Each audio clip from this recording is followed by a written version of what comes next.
नमस्कार, BPL news में आपका स्वागत है। दोस्तों, आज हो गया 18 जून, जो फटाफट ब्रेकिंग न्यूज़ निकल के आ रही है। यूपी के सीएम योगी आदित्यनाथ के चेहरे पर ही लड़ा जाएगा मुख्यमंत्री का चुनाव 2022। राजनाथ ने किया बड़ा ऐलान। दूसरी बड़ी अपडेट में बताएंगे। फिलहाल समाजवादी पार्टी ने प्रतापगढ़ में घोषित कर दिया है अपना जिला पंचायत अध्यक्ष पद प्रत्याशी, मचा है घमासान। तीसरी बड़ी अपडेट, डॉक्टरों ने आज देशव्यापी प्रदर्शन का ऐलान, यूपी में भी डॉक्टर करेंगे प्रदर्शन। चौथी बड़ी अपडेट निकल के आ रही, बीजेपी को लग सकता है बड़ा झटका। निषाद पार्टी ने की बगावतियां, कहा बहुत हुआ, नहीं मिलता सम्मान और ना ही पद बीजेपी के साथ। चौथी बड़ी अपडेट में आपको बताएंगे, बाबा प्रधानमंत्री नरेंद्र मोदी योगी बनारस बन गया है पूरी तरीके से बाढ़ और तालाब में परिवर्तित हो गया है। कांग्रेस पार्टी ने बोला है बड़ा हमला, पहली ही बार इसमें खुल गई है पुल। तो एक एक करके आपको विस्तार से बताएंगे। जहां पर पुलिस प्रशासन को नहीं है सुरक्षा, जी आपको बता दें, पुलिसकर्मी उन्नाव में टोकरी और स्टूल का सहारा ले रहे थे, अपनी जान बचाने को नहीं मिल रहा है हेलमेट, तो वो भी बताएंगे। लेकिन उससे पहले अगर आपने चैनल को सब्सक्राइब नहीं किया तो सब्सक्राइब की लाल बटन दबाकर चैनल को सब्सक्राइब करें। 2022 विधानसभा चुनाव के लिए तैयारियों के पल पल के अपडेट के लिए चैनल को सब्सक्राइब करें। दरअसल पहली बड़ी अपडेट निकल के आ रही, फिलहाल योगी आदित्यनाथ ही होंगे यूपी में सीएम पद के उम्मीदवार। आज तक से खास बातचीत में बोले रक्षा मंत्री राजनाथ सिंह, कहा किसी भी तरीके से किसी भी खबरों पर अफवाहें हैं। रक्षा मंत्री राजनाथ सिंह ने आज तक से खास बातचीत में चीन, कोरोना, सीमा सुरक्षा समेत तमाम मुद्दों पर बातचीत की है।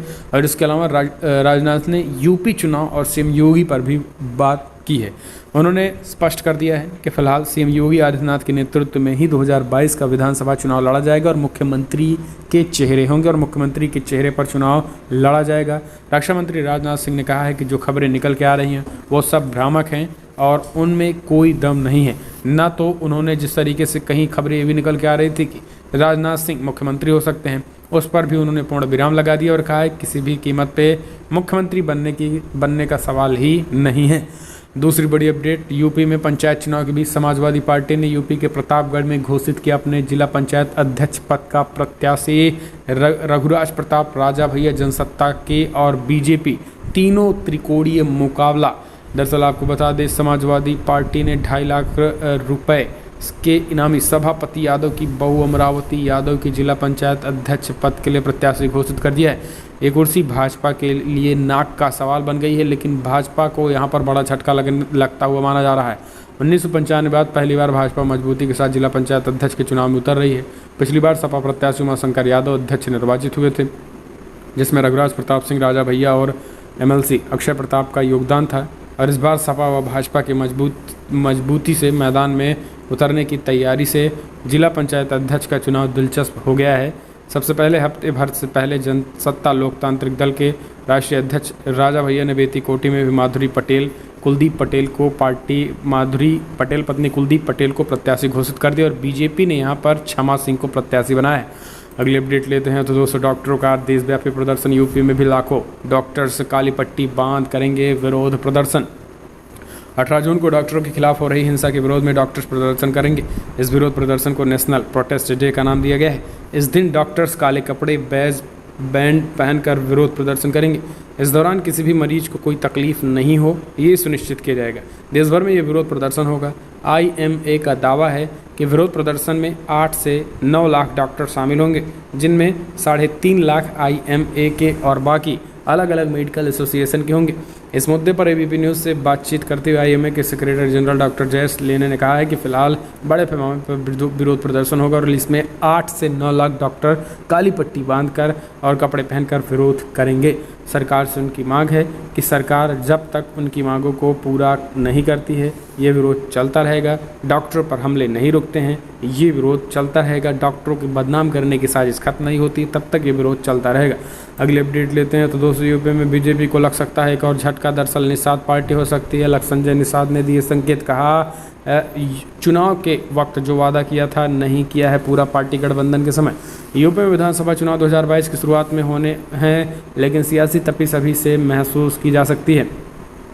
जैसे जैसे चुनाव का वक्त करीब आ रहा है, वैसे वैसे सभी राजनीतिक दल अपनी अपनी रणनीति बना रहे हैं।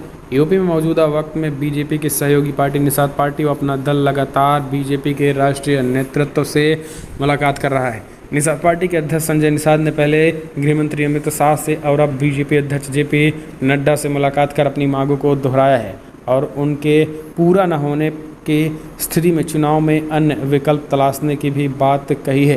मंगलवार को बीजेपी अध्यक्ष जेपी नड्डा से मुलाकात के बाद संजय निषाद आशान्वित हैं कि बीजेपी द्वारा उनसे किए गए वादे को जल्द बीजेपी पूरा करेगी, लेकिन आज एक बार फिर बीजेपी को चेतावनी दे दी है।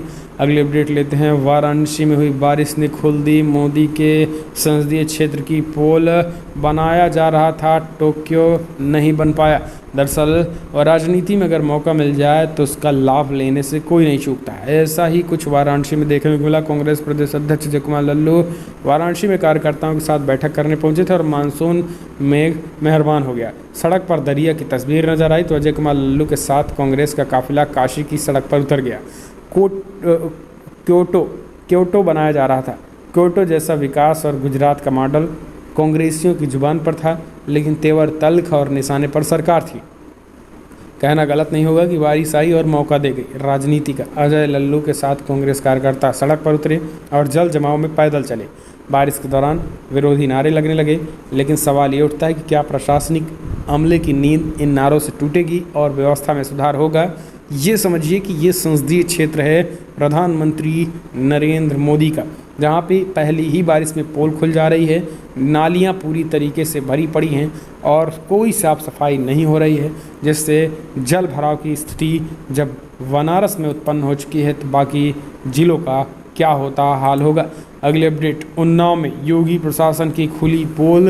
हेलमेट तक नहीं है यूपी पुलिस के पास। जान बचाने के लिए, सर ढकने के लिए कोई स्टूल का सहारा ले रहा है तो कोई टोकरी का कोई पुलिस वाला। जी हाँ, यूपी के उन्नाव से सड़क हादसे में 2 युवकों की मौत के बाद परिजनों का मुआवजा दिए जाने की मांग को लेकर उन्नाव कानपुर मार्ग पर प्रदर्शन कर रहे ग्रामीणों ने पुलिस पर पथराव कर दिया। इस हमले में 12 पुलिसकर्मी घायल हो गए। ग्रामीणों के पथराव से बचने के लिए कुछ पुलिसकर्मियों ने टोकरी और स्टूल का सहारा लिया। बुधवार को घटी इस घटना के बाद सोशल मीडिया पर पुलिसकर्मियों की फोटो वायरल हो रही है। एक पुलिसकर्मी ने पथराव से बचने के लिए अपने सिर पर प्लास्टिक का स्टूल रखा, जबकि दूसरे पुलिसकर्मी ने टोकरी हाथों में ले रखा। यूपी के पूर्व मुख्यमंत्री और सपा अध्यक्ष अखिलेश यादव ने पुलिसकर्मियों की वायरल फोटो को ट्विटर पर शेयर करते हुए कहा है कि टोकरी और स्टूल के भरोसे कानून व्यवस्था हो चुकी है। सरकार के पास पुलिस प्रशासन इस तरीके के बचाव के लिए उनके पास हेलमेट तक भी नहीं है। आखिर यूपी पुलिस के पास हेलमेट तक नहीं है, सरकार क्या कर रही है बड़े बड़े दावे करके। अगले अपडेट। यूपी में प्रधानों को लगेगा पहला वैक्सीन की डोज ताकि गांव वालों के लिए प्रेरक बन सके।